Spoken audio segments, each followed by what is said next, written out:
புதுக்கோட்டை மாவட்டம் அறந்தாங்கி அருகே இரும்பாநாடு ஊராட்சியில் கண்மாய் நிரம்பி தண்ணீர் வெளியேறியதால் அறுவடைக்கு தயாராக இருந்த நெற்கதிர்கள் நீரில் மூழ்கியதாக விவசாயிகள் கவலை தெரிவித்தனர். இதற்கு பொதுப்பணித்துறை அதிகாரிகளின் அலட்சியமே காரணம் என்றும் அவர்கள் குற்றம் சாட்டினர். அரசு அதிகாரிகள் பல தடவை சொல்லி அந்த தண்ணியை வடித்து கொடுக்கல. அதனால தண்ணி வடிக்காதனால அழுகி போயிருச்சு. அழுகி போனதுனால இப்போ எங்களுக்கு அறுவடை பண்ண முடியாமல் இருக்குது. 76வது குடியரசு தின விழாவையொட்டி மதுரை விமான நிலையத்தில் 5 அடுக்கு பாதுகாப்பு போடப்பட்டுள்ளது. மத்திய தொழில் பாதுகாப்பு படை வீரர்கள் பணியில் ஈடுபட்டுள்ளனர். வாகன சோதனை மையம், கார் நிறுத்துமிடம் ஆகியவற்றில் தீவிர கண்காணிப்பு பணியில் ஈடுபட்டுள்ள வீரர்கள் பயணிகள் வரும் வாகனங்களை தீவிர சோதனைக்கு பிறகே உள்ளே அனுமதிக்கிறார்கள். வரும் 31ஆம் தேதி வரை விமான நிலைய உள் வளாகத்தில் பார்வையாளர்களுக்கு அனுமதி மறுக்கப்பட்டுள்ளது.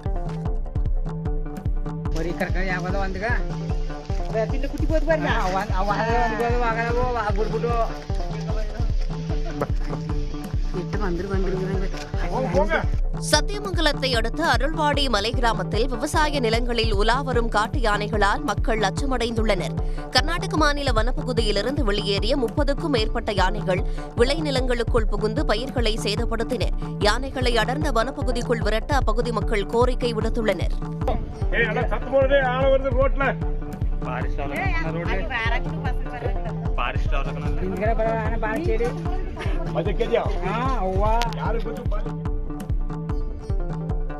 கோவை சிவானந்தா காலனியில் பைக் டாக்ஸி மற்றும் சொந்த வாகனங்களை வாடகைக்கு பயன்படுத்துவதற்கு எதிராக தனியார் வாடகை கார் மற்றும் ஆட்டோ ஓட்டுநர்கள் உண்ணாவிரத போராட்டத்தில் ஈடுபட்டனர். தமிழ்நாடு அரசு இதுபோன்ற வாகனங்களை இயக்குவதை முறைப்படுத்த வேண்டும் என போராட்டக்காரர்கள் வலியுறுத்தினர். சாதாரண ஹோட்டல்ல கூட பாத்தீங்கன்னா பைக் டாக்ஸி ரெண்டலுக்கு விடுறாங்க. இதெல்லாம் அரசாங்கம் அதிகாரிகள் கட்டுப்படுத்தணும். ஒரு நாளைக்கு 10 ஓன் போர்டாவது பிடிக்கணும் அப்படின்னு ஒரு சட்டத்தை ஏற்றணும். பண்ணாங்கன்னா கண்டிப்பா இந்த ஓன் போர்டு வாகனங்களை கண்டிப்பா பிரச்சனைகள் குறையும். பெருந்துறையில் உள்ள அரசு மருத்துவக் கல்லூரி மருத்துவமனைக்கு மின்னஞ்சல் மூலம் போலி வெடிகுண்டு மிரட்டல் விடுத்த நபர் குறித்து போலீசார் விசாரணை மேற்கொண்டு வருகின்றனர். திண்டல் மேட்டுக்கடையில் உள்ள 2 தனியார் பள்ளிகளுக்கு வெடிகுண்டு மிரட்டல் விடுக்கப்பட்ட நிலையில் அரசு மருத்துவமனைக்கும் வெடிகுண்டு மிரட்டல் விடுத்த நபரை போலீசார் தேடி வருகின்றனர்.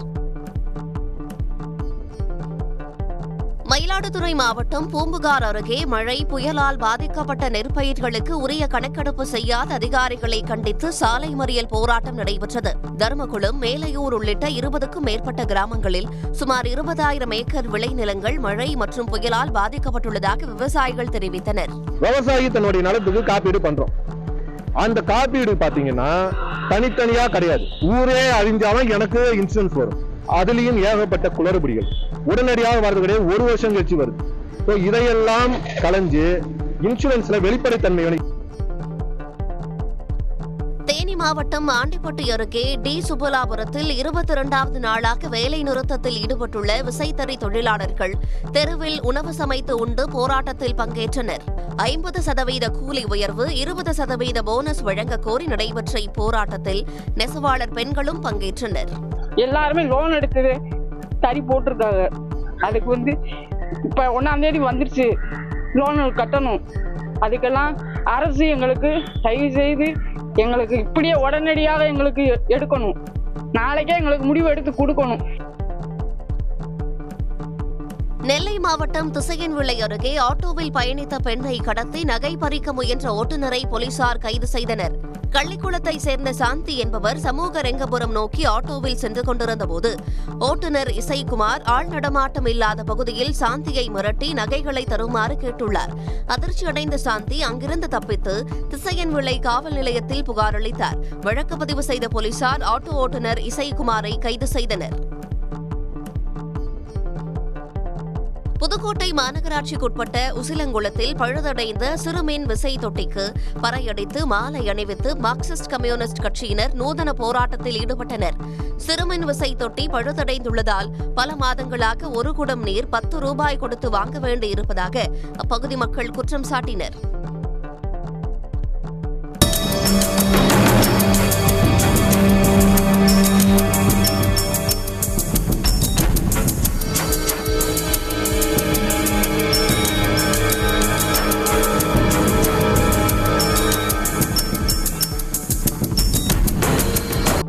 மாவட்டம் அந்தியூர் திருப்பூர் அருகே எண்ணமங்கலம் அணைக்கரடு பகுதியில் உலாவரும் சிறுத்தையை பிடிக்கும் பணியில் வனத்துறையினர் ஈடுபட்டுள்ளனர். வனப்பகுதியை ஒட்டியுள்ள விஸ்வநாதன் என்பவரின் விவசாய நிலத்தில் சிறுத்தை உலா வந்த காட்சி அங்கிருந்த சிசிடிவி கேமராவில் பதிவான நிலையில் அப்பகுதியில் வனத்துறையினர் ஆய்வு மேற்கொண்டு வருகின்றனர். கன்னியாகுமரி மாவட்டம் அகஸ்தீஸ்வரம் வட்டத்திற்குட்பட்ட பகுதிகளில் நடைபெற்று வரும் வளர்ச்சித் திட்டப் பணிகளை மாவட்ட கண்காணிப்பு அலுவலர் ஹனீஷ் சாப்ரா நேரில் பார்வையிட்டு ஆய்வு செய்தார். முதல்வரின் கிராம சாலை மேம்பாட்டுத் திட்டம், மகாத்மா காந்தி தேசிய ஊரக வேலைவாய்ப்பு உறுதி திட்டம் உள்ளிட்ட திட்டப் பணிகளை ஆய்வு செய்தார்.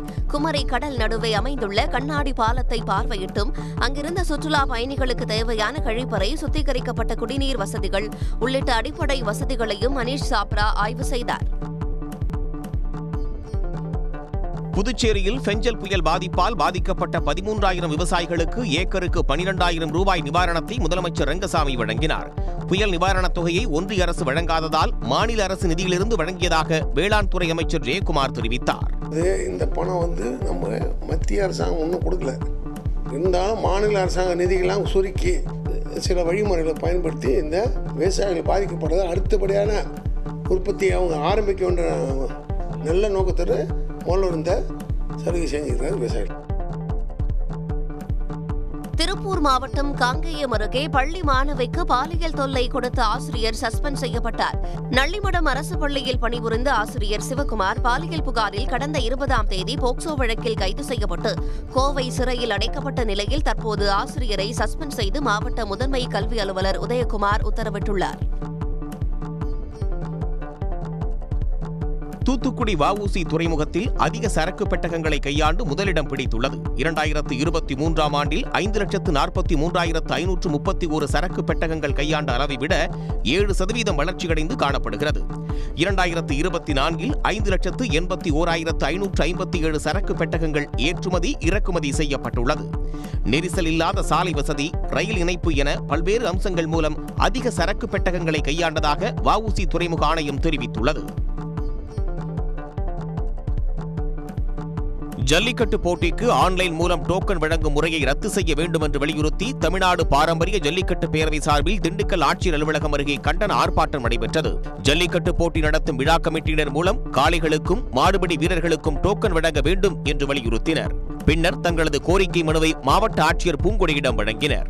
வரும் காலங்களில் இந்த எங்களோட கோரிக்கையை பரிசீலித்து கொஞ்சம் சிறப்பு கவனம் செலுத்தி சரி செய்வாங்கன்னு நினைக்கிறோம். கொஞ்சம் தவறும் பட்சத்தில் அடுத்த போராட்டங்களை பேர கையில் எடுக்கும் என்று. வேலூரில் மது போதையில் ஆட்டோவை ஓட்டிய நபரை தட்டி கேட்ட மாற்றுத்திறனாளிகள் மீது தாக்குதல் நடத்தப்பட்டதாக புகார் எழுந்துள்ளது. கருக்கம்பத்தூரில் வசிக்கும் அன்பழகனின் ஆட்டோவில் பார்வையற்ற மாற்றுத்திறனாளிகள் 3 பேர் வேலூர் பேருந்து நிலையம் செல்வதற்கு ஏறியுள்ளனர். அப்போது ஆட்டோ ஓட்டுநர் மது போதையில் இருப்பதை அறிந்து ஆட்டோவை நிறுத்த முயன்றனர். ஆனால் ஆட்டோவை நிறுத்தாமல் மாற்றுத்திறனாளிகளை அன்பழகன் தாக்கியதாக கூறப்படுகிறது. இதையடுத்து ஓட்டுநர் அன்பழகனை கைது செய்ய கோரி மாற்றுத்திறனாளிகள் தர்ணாவில் ஈடுபட்டனர்.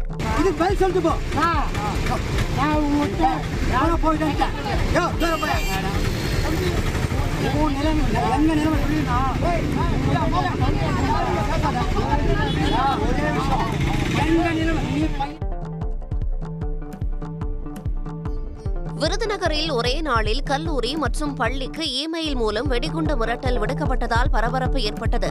அருப்புக்கோட்டை சாலையில் உள்ள தனியார் கல்லூரியில் வெடிகுண்டு வைத்திருப்பதாக தகவல் கிடைத்ததை அடுத்து நிபுணர்கள் சுமார் 5 மணி நேரம் சோதனை மேற்கொண்டனர்.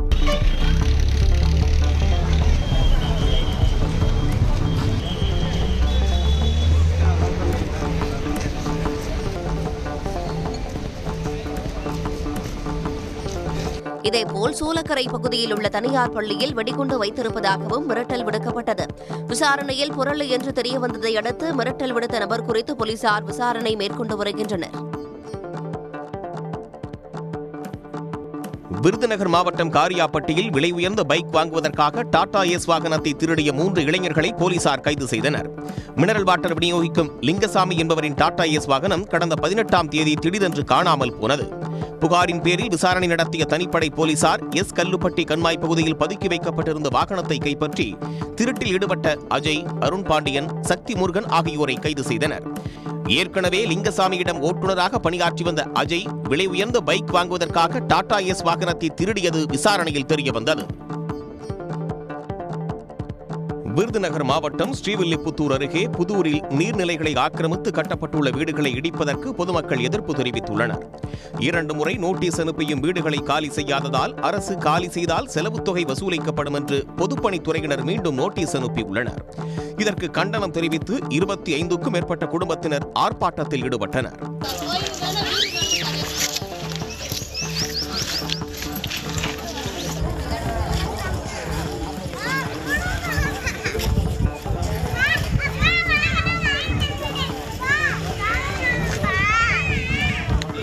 வீடுகளை இடிக்கும் நடவடிக்கையை கைவிட்டு இடங்களுக்கு பட்டா வழங்க வேண்டும் என்றும் அப்பகுதி மக்கள் கோரிக்கை விடுத்துள்ளனர். சேலம் மாவட்டம் வாழப்பாடி அருகே ஆனைமடுவு நீர்த்தேக்கத்தில் திடீரென ஷட்டர் திறந்ததால் பரபரப்பு ஏற்பட்டது. அணையில் உள்ள 3 கதவுகளில் ஒரு கதவு திடீரென திறந்து நீர் வெளியேறியதால் வசிஷ்ட நதியில் வெள்ளப்பெருக்கு ஏற்பட்டது.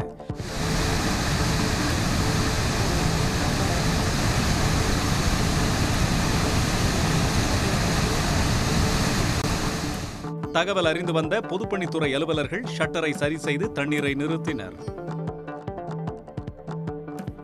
பழனி வட்டாட்சியர் அலுவலகத்தில் உள்ள குப்பையில் கிடந்த மருத்துவ காப்பீடு அட்டைகள் குறித்து விசாரணை நடைபெற்று வருகிறது. பொதுமக்களுக்கு வழங்க வேண்டிய மருத்துவ காப்பீடு அட்டையை அலட்சியமாக குப்பையில் வீசிய நபர்கள் யார் என்பது குறித்து வட்டாட்சியர் பிரசன்னா விசாரணை மேற்கொண்டு வருகிறார். மேலும் மருத்துவ காப்பீடு அட்டைகள் உரிய நபருக்கு சென்று சேர வேண்டும் என வருவாய்த்துறை அதிகாரிகளுக்கு உத்தரவிட்டார். சென்னை ஆர்கே நகர் மேற்கு பகுதியில் 50 ஆண்டுகளுக்கு பிறகு மத்திய கூட்டுறவு வங்கி துவங்கப்பட்டுள்ளது. 1.5 லட்சம் மக்கள் வசிக்கும் பகுதியில் மத்திய கூட்டுறவு வங்கி திறக்கப்பட்டதற்கு மக்கள் மகிழ்ச்சியை வெளிப்படுத்தியுள்ளனர். நிறைய பேர் வேலைக்கெல்லாம் போயிட்டு வந்து பெர்மிஷன் கேட்டுட்டு வந்து பேங்க்குக்கு போறதால எனக்கு இங்க சுத்தமா எனக்கு பத்தாததுக்கு இது வந்து மகாராணி சைட்ல தான் இந்த சிசி பேங்க் அது கூட்டுறவு வங்கின்றது வந்து எங்களுக்கு இங்க பக்கத்துல வந்தது ரொம்ப ஒரு யூஸ்ஃபுல்லான ஒரு விஷயம். செங்கல்பட்டு அருகே தண்ணீர் பக்கெட்டில் தவறி விழுந்து 1 வயது ஆண் குழந்தை உயிரிழந்தது குறித்து போலீசார் விசாரணை நடத்தி வருகின்றனர். மேலச்சேரியைச் சேர்ந்த மணிகண்டன் ஜாய்ஸ் தம்பதியின் 1 வயது மகன் அகஸ்டின் தெருக்குழாயில் தண்ணீர் நிரப்பி வைக்கப்பட்டிருந்த பக்கெட்டில் தவறி விழுந்ததாக தெரிகிறது. அதிர்ச்சியடைந்த தாய் ஜாய்ஸ் செங்கல்பட்டு அரசு மருத்துவமனையில் குழந்தையை சேர்த்தார். அங்கு குழந்தை அகஸ்டின் சிகிச்சை பலனின்றி உயிரிழந்தது. இச்சம்பவம் குறித்து பாலூர் போலீசார் வழக்கு பதிவு செய்து விசாரணை நடத்தி வருகின்றனர். மேட்டூர் அணையில் அணைகள் புனரமைப்பு மற்றும் மேம்பாட்டு திட்டக்குழுவினர் ஆய்வு செய்துள்ளனர். அணையின் வலது கரை, இடது கரை, ஆய்வுச் சுரங்கம் ஆகியவற்றில் ஆய்வு மேற்கொண்ட அந்த குழுவினர் அணையில் பொருத்தப்பட்டுள்ள நில அதிர்வுமானி, மழைமானி, வெப்பமானி ஆகியவற்றையும் ஆய்வு செய்தனர். அப்போது மேட்டூர் அணை பகுதியில் அதிர்வுகள் பதிவாகியுள்ளதா என்பது குறித்து ஆய்வு செய்யப்பட்டது. ஆனால் மேட்டூர் அணை நல்ல உறுதியோடு இருப்பதாக அதிகாரிகள் தெரிவித்தனர். அருப்புக்கோட்டை ஜோதிபுரம் 24வது வார்டு பகுதியில் தரமற்ற முறையில் கழிவுநீர் கால்வாய் கட்டப்பட்டதாக புகார் தெரிவித்து அப்பகுதி மக்கள் சாலை மறியலில் ஈடுபட்டனர். கழிவுநீர் கால்வாயில் செல்லாமல் வீதியில் தேங்கி நிற்பதாகவும் குற்றம் சாட்டினர். போராட்டம் நடத்திய பொதுமக்களிடம் போலீசார் பேச்சுவார்த்தை நடத்தி உரிய நடவடிக்கை எடுப்பதாக உறுதியளித்தனர். மேலும் அருப்புக்கோட்டை நகர் காவல் ஆய்வாளர் பாலமுருகனிடம் போராட்டக்காரர்கள் தங்களது கோரிக்கை மனுவையும் வழங்கினர். உயிரை காப்பது கோமியமா ஹெல்மெட்டா என்ற துண்டு பிரசுரங்களை வழங்கி தஞ்சையில் தனியார் தொண்டு நிறுவனம் சார்பில் தலைக்கவசம் குறித்து விழிப்புணர்வு ஏற்படுத்தப்பட்டது.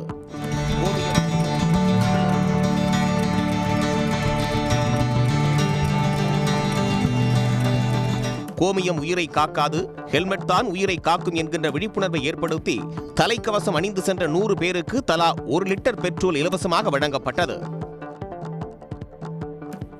பொள்ளாச்சி பகுதியில் வனத்திலிருந்து வழி தவறி வந்த புள்ளிமான் இருசக்கர வாகனம் மோதி பரிதாபமாக உயிரிழந்தது. சந்தேகவுண்டன் பாளையம், ஒக்கிப்பாளையம் உள்ளிட்ட கிராமங்களில் உள்ள விவசாய தோட்டங்களில் வனத்திலிருந்து வழி தவறி வந்த புள்ளிமான் குட்டிகளோடு சுற்றி திரிந்ததாக தெரிகிறது. இந்நிலையில் சந்தேகவுண்டன் பாளையம் பகுதியில் புள்ளிமான் சாலையை கடக்கும் போது இருசக்கர வாகனம் மோதி பலியானது. தகவல் அறிந்து வந்த வனத்துறையினர் இறந்த புள்ளிமானை பிரேத பரிசோதனைக்காக தங்கள் அலுவலகத்திற்கு எடுத்துச் சென்றனர். நாகை மாவட்டம் வேதாரண்யம் அருகே 9ஆம் வகுப்பு மாணவி விளையாட்டில் 100க்கும் மேற்பட்ட பதக்கங்கள் வென்று சாதனை படைத்துள்ளார். பன்னாள் கிராமத்தைச் சேர்ந்த மாரிதாஸ் அருளரசி தம்பதியின் 14 வயது மகள் ஷாரிகா கராத்தே, சிலம்பம், ஸ்கேட்டிங் உள்ளிட்டவற்றில் பதக்கங்கள் வாங்கி குவித்துள்ளார். அதேபோல் ஓவியம், நடனம், பாடல், ஆங்கில புலமையிலும் சிறந்து விளங்குகிறார். ஸ்கேட்டிங்கில் ஸ்டேட் லெவல் வரைக்கும் நான் போயிட்டு வந்திருக்கேன். பாண்டிச்சேரி, சென்னை அங்கெல்லாம் போய் கோல்டு, சில்வர் பார்ட்டிசிபேட்டும் பண்ணியிருக்கேன். பன்முகத் திறமையுடன் விளங்கும் மாணவிக்கு பல்வேறு தரப்பினரும் பாராட்டுக்களை தெரிவித்து வருகின்றனர். பட்டுக்கோட்டை சுற்றுவட்டார பகுதிகளில் அடுத்தடுத்து 5 இடங்களில் நடந்த கொள்ளை சம்பவங்கள் தொடர்பாக சிசிடிவி காட்சிகளை வைத்து போலீசார் விசாரணை நடத்தி வருகின்றனர். பட்டுக்கோட்டையில் தஞ்சை சாலையில் உள்ள பழக்கடையின் பூட்டை உடைத்து உள்ளே நுழைந்த மர்ம நபர்கள் 3000 ரூபாய் ரொக்க பணத்தை கொள்ளையடித்தனர். அதைத் தொடர்ந்து கொண்டிக்குளம் மற்றும் அலிவளம் பகுதியில் உள்ள அரிசி கடைகளுக்குள் புகுந்து 20,000 ரூபாய் பணத்தை திருடிய கொள்ளையர்கள் பின்னர் ஆலடி குமுளையில் உள்ள செல்போன் கடையில் இருந்த லேப்டாப் உள்ளிட்டவற்றையும் கொள்ளையடித்துச் சென்றனர். சென்னை புதுவண்ணாரப்பேட்டையில் பேக்கரியில் பூஞ்சை படிந்த கேக்கை சாப்பிட்ட 4 பேருக்கு வாந்தி, மயக்கம் ஏற்பட்டது. தனியார் மருத்துவமனையில் நடைபெற்ற நிகழ்ச்சிக்காக வாங்கி செல்லப்பட்ட கேக்கில் பூஞ்சை படிந்திருந்தது. இதையடுத்து உணவு பாதுகாப்புத்துறை அதிகாரிகள் பேக்கரிக்கு சென்று ஆய்வு செய்தபோது சுகாதாரமற்ற முறையில் கேக் தயாரிக்கப்படுவது தெரியவந்தது. சுமார் 20 கிலோ கேக்கை பறிமுதல் செய்து பெனாயில் தெளித்து அழித்தனர். கரூர் மாவட்டம் குளித்தலை பேருந்து நிலையத்தில் 2 ஆண்டுகளாக வாடகை செலுத்தாத 2 கடைகளுக்கு அதிகாரிகள் சீல் வைத்தனர். இந்து சமய அறநிலையத்துறையின் கட்டுப்பாட்டில் உள்ள பேரால குந்தாளம்மன் கோயிலுக்கு சொந்தமான நிலத்தில் நகராட்சி நிர்வாகம் வாடகை செலுத்தி தற்காலிக பேருந்து நிலையமாக கடந்த 60 ஆண்டுகளுக்கு மேலாக செயல்பட்டு வருகிறது. இதில் சீனிவாசன் 1,77,070 ரூபாயும், மாணிக்கம் 25,314 ரூபாய் செலுத்தாமல் இருந்து வந்த நிலையில் 2 கடைகளுக்கு நகராட்சி அதிகாரிகள் சீல் வைத்தனர். மணப்பாறையில் தமிழர்களின் நாகரிக வளர்ச்சியை, வாழ்வியல் முறையை பறைசாற்றும் வகையில் கற்காலம் முதல் நவநாகரிகம் வரையிலான மாதிரி வீடுகள் அமைக்கும் பணியில் பள்ளிக்கல்வித்துறை ஈடுபட்டுள்ளது. சாரண சாரணியர் இயக்கம் தோற்றுவிக்கப்பட்டு 75 ஆண்டுகள் முடிவடைவதை முன்னிட்டு அதன் வைர விழா, தேசிய திரளணியாகவும் மற்றும் முத்தமிழறிஞர் கலைஞரின் 100ஆண்டு நினைவு பெருந்திரளணி விழாவும் வருகிற 28ஆம் தேதி முதல் பிப்ரவரி 3ஆம் தேதி வரை நடைபெறவுள்ளது. இதில் கலைஞர் பெயரில் அவர் செய்த சாதனைகளை விளக்கிடும் வகையில் கண்காட்சி அரங்கமும் அமையவிருக்கிறது. திருவள்ளூர் மாவட்டம் மீஞ்சூர் அருகே வீட்டின் ஜன்னல் கம்பியை உடைத்து 30 சவரன் நகை கொள்ளையடிக்கப்பட்டுள்ளது. புதுப்பேடு பகுதியைச் சேர்ந்த கோபாலின் குடும்பம் ஷீரடி கோயிலுக்கு சென்றிருந்த நிலையில் அவரும் தனது உறவினர் திருமணத்திற்கு சென்றிருக்கிறார். வீட்டில் யாரும் இல்லை என்பதை அறிந்த கொள்ளையர்கள் 30 சவரன் நகைகளை கொள்ளையடித்தனர். இந்த கொள்ளை சம்பவம் தொடர்பாக மீஞ்சூர் போலீசார் விசாரணை மேற்கொண்டு வருகின்றனர். ஓசூரில் கூரியர் மூலம் கேரளாவுக்கு தொடர்ந்து கஞ்சா கடத்திய 2வரை போலீசார் கைது செய்தனர். வெள்ளிவட்ட சாலை பகுதியில் போலீசார் தீவிர கண்காணிப்பில் ஈடுபட்ட போது கூரியர் அனுப்ப வந்த 2 2 கிலோ கஞ்சாவுடன் கையும் களவுமாக சிக்கினர். விசாரணையில் அவர்கள் கேரள மாநிலம் கோட்டயம் பகுதியைச் சேர்ந்த அபிலாஷ், விஷ்ணு, சத்யா என்பது தெரிய வந்தது. அவர்கள் தங்கியிருந்த அறையை சோதனை செய்த போலீசார் மேலும் 30 கிலோ கஞ்சாவை பறிமுதல் செய்தனர். தூத்துக்குடியில் இருந்து படகு மூலம் இலங்கைக்கு கடத்துவதற்காக பதுக்கி வைக்கப்பட்டிருந்த 70 லட்சம் ரூபாய் மதிப்பிலான பொருட்களை சுங்கத்துறை அதிகாரிகள் பறிமுதல் செய்தனர். இனிகோ நகர் அருகே ரோட்டார் என்ற காட்டுப்பகுதியில் சில மூட்டைகள் பதுக்கி வைக்கப்பட்டு இருப்பதாக தகவல் கிடைத்ததை அடுத்து அங்கு அதிகாரிகள் சென்று சோதனை நடத்தினர். 60 மூட்டைகளில் 3000 கிலோ புளி, 10 மூட்டைகளில் பட்டாசு, நரம்பு வலி மாத்திரைகள் பதுக்கி வைக்கப்பட்டிருப்பது தெரிய வந்தது. அவற்றை பறிமுதல் செய்த அதிகாரிகள் தப்பிச் சென்ற கடத்தல்காரர்கள் குறித்து விசாரணை மேற்கொண்டு வருகின்றனர். உடனுக்குடன் செய்திகளை தெரிந்து கொள்ள சன் நியூஸ் பெல் ஐகானை கிளிக் பண்ணுங்க.